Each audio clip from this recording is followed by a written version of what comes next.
নিশ্চিতভাৱে এই বিটিআৰ নিৰ্বাচনত কিন্তু বিজেপিক আমি একেবাৰে নিষিদ্ধ কৰি দিছোঁ। বাগান অঞ্চলবিলাকত আদিবাসী অধ্যুষিত অঞ্চলবিলাক নিষিদ্ধ কৰি দিছোঁ।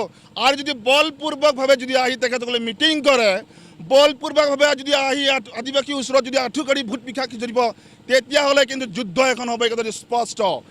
আদিবাসী ছাত্ৰ সন্থা আৰু বিজেপিৰ লগত যুদ্ধ হ'ব আৰু গণতান্ত্ৰিক যুদ্ধ হ'ব। এয়া সেইকাৰণে আমি বিজেপি চৰকাৰক কৈ দিব বিচাৰিছোঁ, আমাৰ যিবিলাক দাবী আছে দাবীবিলাক পূৰণ কৰক, তেতিয়াহ'লে আপোনালোকৰ যুক্তি থাকিব আমাৰ ওচৰত ভোট ল'বৰ কাৰণে। এইখন স্পষ্ট কৰি দিছোঁ আজি আদিবাসী ছাত্ৰ সন্থাই। হয়, আজি আমি কেন্দ্ৰীয় সমিতি আচাৰ নিৰ্দেশ মৰ্মে আৰু ওদালগুৰি জিলা সমিতি আদিবাসী জাতিশক্তি সংগঠি আমি যৌথভাৱে আজি আমি ওদালগুৰি জিলাত আমি সজাগতা ৰেলী উলিয়াইছোঁ। আৰু এই সজাগতা ৰেলীৰ মেইন যিটো উদ্দেশ্য, আপোনালোকে জানেই যে অসমত বিজেপি চৰকাৰ, বিটিআৰতো মিত্ৰজোঁটৰ চৰকাৰ, দিল্লীত বিজেপি চৰকাৰ, কেন্দ্ৰীয় চৰকাৰ, তাৰপিছতো আমাৰ যি আদিবাসী অসমত বসবাস কৰি থকা খাটি খোৱা শোষিত নিষ্পেষিত এই আদিবাসী জনগোষ্ঠীৰ যিবিলাক জ্বলন্ত সমস্যাবিলাক আছে, আচাৰ যিবিলাক ইছ্যুবিলাক আছে, মেইন যিটো আমাৰ উদ্দেশ্য যে অসমত বসবাস কৰি থকা আদিবাসী জনগোষ্ঠীৰ জনজাতিকৰণৰ মৰ্যাদা আজি বিজেপি চৰকাৰে আজিলৈকে দিয়া নাই।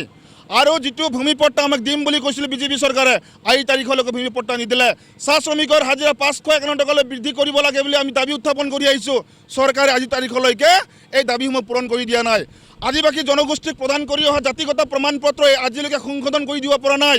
গতিকে এইকেইটা দাবীক লৈ আজি আমি আচলতে এই ৰেলীটো উলিয়াইছোঁ।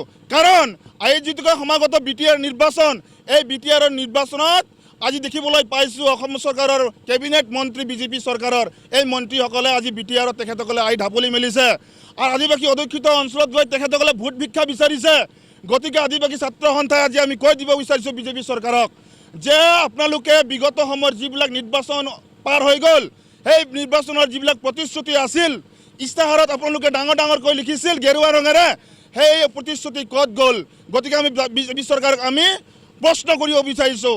আৰু আজি আমি মুকলি প্ৰশ্ন আমি কৰিব বিচাৰিছোঁ বিজেপি চৰকাৰক, যিকেইটা দাবীৰ কথা আজি আমি ক'লোঁ, সেই দাবীবিলাক পূৰণ কিয় নহ'ল?